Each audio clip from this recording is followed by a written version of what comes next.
बाबा आपकी कृपा है। हम पहले भी कहते हैं, आज भी कहते हैं, शिव महापुराण की कथा अगर आपके नगर में, अपने गांव में अगर हो रही है तो ये समझ लो कि कहीं मेरे देवादिदेव महादेव पर, ये गांव पर कृपा करना होगी बाबा को, इसलिए करा रहा है, इसलिए करा दी उसने कराई। कहीं कृपा करना होगी उसको, कहीं दया करना होगी, कहीं उसकी उदारता। बहुला गाय अपने पुत्र मनोरथ को दूध पिला रही है और मनोरथ को दूध पिलाते पिलाते मुख पर फेन आ गया, फेन आया, उड़ा, शिव जी पे गया, शंकर भगवान को क्रोध आया। शिव जी को क्रोध आया तो शंकर भगवान ने मनोरथ को मारने के लिए त्रिशूल उठाया। इतने में बहुला गाय को लगा कि मेरा बेटा मर जाएगा, मेरा बेटा मर जाएगा। गौ माता जैसी दुनिया में कोई मां नहीं। भगवान ने उसके स्तन में दूध दिया है तो उसके बच्चों के लिए दिया है कि तेरे जो बच्चे होंगे, बछड़ा बछड़ी होंगे, ये दूध तेरे बच्चे के लिए दिया है। पर गौ माता के बछड़े को तो केवल मुंह लगाया जाता है, खींच कर उसके पास में बांध दिया जाता है और पूरा दूध उस बछड़े के सामने निचोड़ निचोड़ के निकाल लिया जाता है। तो भी गौ माता कभी नहीं कहती कि मेरा दूध मेरे बछड़े के लिए है और तुम पी रहे हो, कभी नहीं कहती। फिर गाय क्या करती है? जब ग्वाला पूरा दूध दोह लेता है तो गाय उसमें से थोड़ा सा दूध अपने बछड़े के लिए अपने थन में बचा लेती है। अपने बछड़े के लिए गाय दूध अपने थन में बचा लेती है। ग्वाला इतना चतुर होता है, बछड़े को वापिस छोड़ देता है। बछड़े को वापिस छोड़ा, फिर उसने मुंह लगाया, गाय ने फिर दूध नीचे करा, इतने में बछड़ा फिर हटाया, ग्वाले ने फिर दूध निचोड़ लिया, फिर निचोड़। कितना देती है गौ माता, कितना उसका देना सरल है, कितना देती है। उसके बाद भी हम उसको देते क्या है, क्या प्रदान करते हैं हम उसको? एक बार रोटी देंगे, दूसरी बार आ जाएगी तो डंडा देंगे। हम क्या देते हैं उसको? कुछ नहीं। जो सुख देना है वो हम दे नहीं पाते। शिव कथा कह रही है, बहुला ने देखा मेरे बेटे को मार रहा है, शंकर भगवान को तेज श्वास लिया और श्वास लेकर बहुला गाय अपने शिव जी को निगल गई, अपने पेट में रख लिया। दो माता ने शंकर भगवान को निगला था और वो भी अपनी औलाद के लिए, अपनी संतान के लिए निगला। बहुला गाय शिव जी को निगली तो अपनी औलाद के लिए, अपनी संतान के लिए, और पार्वती मैया भी भगवान शंकर को निगल गई थी केवल अपनी संतान के लिए, केवल अपनी संतान के लिए। जगत में ऐसी कोई मां नहीं है जो बेटे को बद्दुआ देती हो, और देती भी होगी ना, कोसती भी होगी। जब जब बहुओं से झगड़ा होता है ना तो सास कह देती है, आड़ा टेढ़ा बोल देती है अपशब्द। तो बहुओं को बुरा नहीं मानना चाहिए कि सास ने पति से कह दिया, पत्नी ने, देखो तुम्हारी मम्मी ने तुमको अपशब्द कहा, तुम्हारी मम्मी ने तुमको आड़ा टेढ़ा कहा, तुम्हारी मम्मी तो तुमको कोस रही है, तुम्हारी मम्मी तुम्हें कोस रही है। बेटे को बुरा नहीं मानना चाहिए, ना बहू को, क्योंकि मां अगर बेटे को कोसती भी है ना, अपशब्द भी कहती है ना, तो हो सकता है उसको कोई बड़ी बीमारी आने वाली होती है, वो कट जाती है केवल मां के कहने से। क्या यशोदा मैया लाला को प्रेम नहीं करती थी? तो छड़ी लेकर बन होता था तो क्या लाला को क्यों नहीं देती थी? अपाच्य हो जाएगा, छड़ी लेकर भागी, इसको तकलीफ हो जाएगी, क्यों गलत काम करता है, छड़ी लेकर भाग रही, इसको बांध देती है। क्या यशोदा जी के हृदय में कृष्ण के प्रति प्रेम नहीं था? अपार प्रेम था, अपार। पर बच्चों का अहित नहीं चाहती थी। मेरा भी मेरी मां से निवेदन है, अपने बच्चे को खूब प्रेम करो, दिल से प्रेम करो। दुनिया के सारे तारे तोड़कर तुम अपनी औलाद को दे दो, मना नहीं है, पर एक निवेदन है, अपने बच्चों को तारों के साथ में संस्कार जरूर दे दो। देव तोड़कर तारे, और उसके साथ में संस्कार दीजिए। अपने बच्चों को ज्ञान दीजिए, संस्कार दीजिए, उत्तम ज्ञान देने का प्रयास कीजिए कि मेरा बच्चा भी रोज मंदिर जाए। छोटे छोटे बच्चे स्कूल जाने से पहले उनके हाथ में लोटा पकड़ा दो, जाओ मंदिर जाओ, जल्दी आना, घर के पास में मंदिर है। और मेरा विश्वास कहता है, मैं कानपुर में ज्यादा आया नहीं हूं, पहली बार अपनी जिंदगी में पहली बार कानपुर आया, जीवन में पहली बार। और मेरा विश्वास कहता है कि कानपुर में भी आप जितनी जगह से आए हो ना कथा सुनने के लिए, जहां जहां से आए हो, ये मेरा विश्वास कहता है, मुझे तो मालूम नहीं पर मेरा विश्वास कहता है कि जहां आप रहते होगे, आपके घर से कुछ कुछ दूरी पर, 50-500 मीटर की दूरी पर, या 1 किलोमीटर या 200 मीटर या 100 मीटर या 4 घर छोड़ के या 8 घर छोड़ के, आगे पीछे दाएं बाएं में कहीं ना कहीं शंकर का मंदिर तो जरूर होगा। ये मेरा दिल कहता है, ये मेरा हृदय कहता है, शिव मंदिर जरूर होगा। कहो बच्चों से, जा बेटा एक लोटा पानी लेकर जा, जाओ जल लेकर। कल वहां दर्शन करने गए थे आनंदेश्वर, बहुत अच्छा लगा।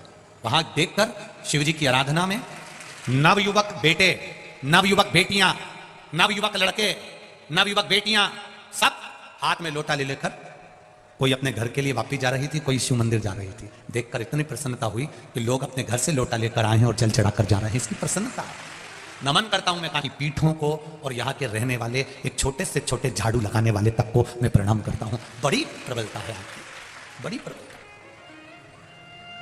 ये अविरल भक्ति है,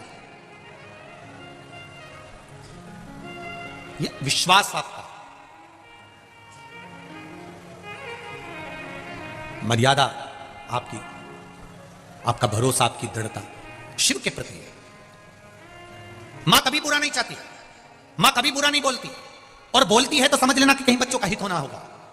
कोस रही है ना, कोसने दो। मेरा बहुओं से भी निवेदन रहता है, जरा जरा सी बात में झगड़ा कर मायके मत जाओ, बिल्कुल मत जाओ।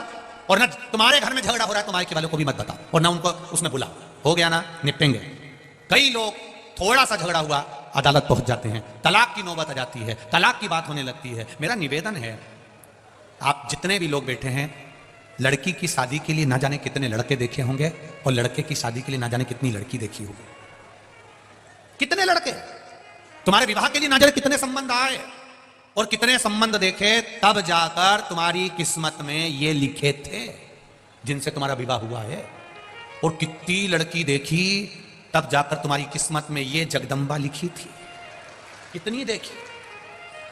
अब सोचो, ललाट पर अगर तुम्हारी किस्मत में ये लिखा है और तुम्हारी किस्मत में ये लिखी है, तो तुम झगड़ा करकर तलाक ले भी लोगे ना, और दूसरी शादी कर भी लोगे, तो ये पक्का है, ये जैसा मिला है इससे दुगना भेरू मिलने वाला है, पक्का है, और भारी। इसलिए थोड़ा सा राजीनामा करना सीखो, थोड़ा सा आपस में समझौता करना सीखो, थोड़ा आपस में स्नेह करो, झगड़ो करो, थोड़ा प्रेम रखिए, थोड़ा स्नेह। लिखन वाले ने अगर दुख लिखा है तो वो दुख तो मिलेगा, चाहे तुम कुछ भी करो। बस उस दुख का एक समय होता है, वो दुख मिटने का भी एक समय होता है। ये यहां पर, ये आगे जाते हो ना, ये यहां से निकले और आप लोग इधर मंदिर के लिए जाते हो, ये चौराया पड़ता है ना, इसके नीचे क्या बोलते हैं, वो ब्रिज बन रहा है मेट्रो का, वहां पर आगे जाके लाल बत्ती हरी बत्ती का चौराया है, वहां बत्ती लगी रहती है, लाल बत्ती हरी बत्ती। हमारी भी गाड़ी रुकी थी,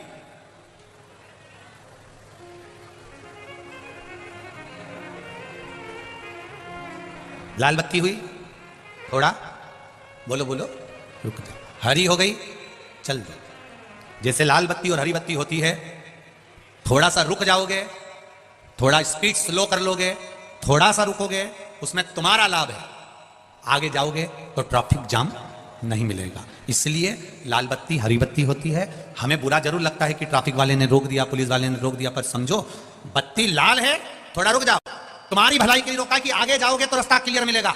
हरी बत्ती आई, तुरंत दौड़कर चले जाओ, रास्ता क्लियर है, आगे बढ़ जाओ। उसी तरह अगर जीवन में थोड़ा दुख आए, थोड़ा तकलीफ आए, थोड़ा कष्ट आए, घर में क्लेश आए, थोड़ा क्लेश आए, थोड़ा ना थोड़ा बीमारी आए, थोड़ा सा सब्र करना, भगवान के चरणों में बैठना, लोटा भर जल चढ़ाना, 2-3 महीना उससे भजन करना, दिल से कहना लाल बत्ती एक ना एक दिन हरी हो जाएगी और रास्ता क्लियर हो जाएगा,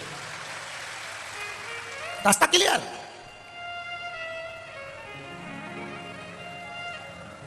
थोड़ा रुको। पर आज के जमाने में तो लोगों को तुरंत निर्णय चाहिए, तुरंत। बस मैंने जल चढ़ाया और मेरा रिजल्ट आना चाहिए, मैंने बेलपत्र चढ़ाई, मेरा काम होना चाहिए। अरे भाई, कहीं जाते हो तो पहले तैयार होते हो, कथा में आते हो तो पहले तैयार होते हो। उसी तरह भजन भी पहले से करो। अगर तुम्हें लग रहा है कि तुम्हारी एग्जाम आ रही है, कंपटीशन एग्जाम आ रही है, तुम्हारा ये इंटरव्यू आने वाला है, तो 2 महीने पहले, 4 महीने पहले, 6 महीने पहले, 8 महीने पहले सियोर वाला महाराज तो चिल्ला चिल्ला के कहता है, रोज टीवी पर कहता है कि भजन करो, कथा सुनो, स्मरण करो। कथा सुनने का भी समय नहीं मिले तो 1 लोटा जल चढ़ाओ। मत सुनो कथा भी, 1 लोटा जल तो चढ़ाओ। थोड़ा तैयारी पहले से करो। जैसे एग्जाम देने की तैयारी पहले से करते हो, इंटरव्यू देने की तैयारी पहले से करते हो, उसी तरह भगवान के मंदिर जाने पर भी तुम्हें 1 लोटा पहले से जल चढ़ाते हुए, बेलपत्र चढ़ाते हुए चलोगे, निश्चित है वो हरी बत्ती कर ही देगा और तुझे पार लगा ही देगा, ये निश्चित है।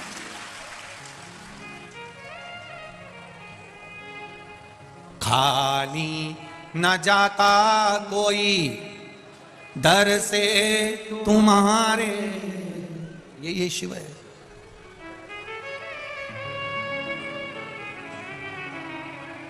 भगवान विष्णु के मंदिर में जाइए, लक्ष्मी जी बैठी हैं साथ में। नारायण भगवान सो रहे हैं, लक्ष्मी जी क्या कर रही हैं? बोलो बोलो, जम के बोलो। चरण दबा रहे हैं। ब्रह्मा जी के यहां जाइए, ब्रह्माणी माला लेकर बैठी हुई हैं, बीणा बजा रहे हैं। लक्ष्मी जी के यहां जाओगे, लक्ष्मी जी हाथ में हंडा लेकर बैठी हैं, लक्ष्मी लुटा रहे हैं भगवान विष्णु।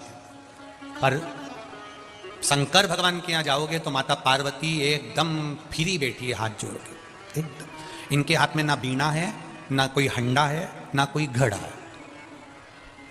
लक्ष्मी जी को देखकर, ब्रह्माणी को देखकर माता पार्वती जी ने भी शिव जी से पूछा था, मैं क्या पकड़ के बैठूं, मेरे को बताओ आप, ये मैं बीणा लूं कि हंडा लूं कि घघरा लूं कि कुछ लूं? गंगा जी को देखो तो हाथ में जल मिलता है, नर्मदा जी को तो देखो हाथ में जल मिलता है। जितनी माताओं का दर्शन करोगे किसी न किसी के हाथ में कुछ ना कुछ मिलता है, पर पार्वती जी का हाथ तो यूं बैठी है, हाथ जोड़ के। शिव जी से पूछा, मैं क्या करूं? शंकर भगवान कहने लगे, पार्वती सुन, नारायण भगवान के यहां अगर कोई आएगा, लक्ष्मी जी लक्ष्मी लुटाने में लगी हैं या चरण दबाने में लगी हैं, वो व्यस्त है। भगवान उठ के बहुत जल्दी आए जाए, वो भी श्रेष्ठता नहीं। ब्रह्मा जी की ब्रह्माणी भी सेवा में लगी है। भगवान शिव ने पार्वती से कहा, मैं नेत्र बंद करके बैठ जाता हूं पार्वती, मैं तो तप में डूबा रहता हूं, मान लो अगर कोई मेरे दरवाजे पर आया, तू तो बैठी है ना, तेरे तो आंख बंद नहीं है। कभी भी शंकर जी के मंदिर में जाकर देखना, पार्वती के नेत्र बंद नहीं मिलेंगे। पार्वती आंख खोलकर हाथ जोड़ के बैठी है। करें दर्शन सबने, कभी भी आंख बंद करके पार्वती शिव जी के मंदिर में नहीं बैठी है, आंख खोल के बैठी है। शिव जी का नेत्र भले बंद है, गणेश जी भी बैठे हैं तो आंख खोलकर, कार्तिकेय बैठे हैं आंख खोलकर, शंकर के मंदिर में, भोलेनाथ जी के मंदिर में जितने भी देवता मिलेंगे सब आंख खोलकर बैठे हैं, केवल शिव आंख बंद करके। शिव जी ने सबको कह रखा है, देखो मेरे मंदिर में कोई आए, मैं नहीं मिल पाऊं या मैं नहीं दे पाऊं तो यहां से खाली मत भेजना।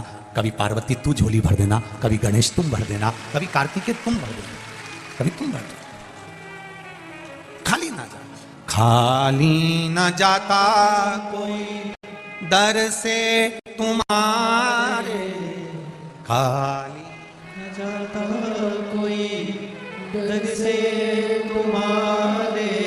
मैं भी खड़ा हूं नन्ही बाहें पसारे, मैं भी खड़ा हूं नन्ही बाहें पसारे।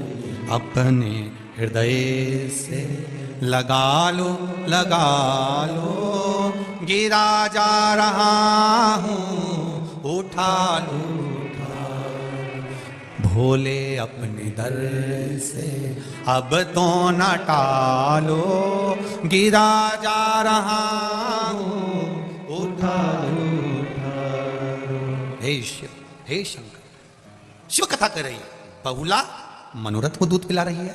आज भी हमारे यहां गाय बछड़े को दूध पिलाती हुई दिखती है तो शुभ माना जाता है, आज भी। कितना सुंदर कहा है, यदि कोई पितृ, घर के पूर्वज, घर के बुजुर्ग, घर के बूढ़े, भविष्य पुराण कर रही है, अगर घर का बुजुर्ग, घर के बूढ़े, घर के पितृ जो चले गए, सपने में दिख रहे हैं, और कहां दिख रहे हैं? आप सो रहे हैं और आपके सिर के पास आपके बुजुर्ग खड़े हैं, आपके पितृ खड़े हैं, आपके घर के वृद्ध लोग खड़े हैं, या आपको सपने में दिख रहे हैं, तो समझ लेना जरूर 15 से 20 दिन के अंदर मेरे यहां कोई खुशखबरी आने वाली है, निश्चित है कोई खुशखबरी मिलने वाली है। यह हमारे भविष्य पुराण कहती है। और यदि वही पितृ, वही पूर्वज, वही घर के बूढ़े, वही बुजुर्ग हमारे पांव के पास स्वप्न में नजर आ रहे हैं कि मेरे पांव के पास बैठे हैं, समझ लेना कि घर में किसी ना किसी को एक बड़ी बीमारी जरूर घेरने वाली है, कोई रोग आने वाला। और वही पितृ, वही पूर्वज, वही पितर, वही घर के बुजुर्ग, वही बुढ़े, वही बूढ़े जो मर चुके हैं, वो तुम्हारे सपने में अचानक आए और आकर तुरंत चले जाएं, तो भी समझ लेना कि कोई कष्ट आने वाला था, पर वो ज्यादा समय टिकेगा नहीं, तुरंत चले जाएगा, ये निश्चित। फिर वर्णन किया भविष्य पुराण में, मान लो घर के बुजुर्ग, घर के पितर, मरे हुए व्यक्ति जो मर चुके हैं, वो सपने में आपको नजर आ रहे हैं और लगता है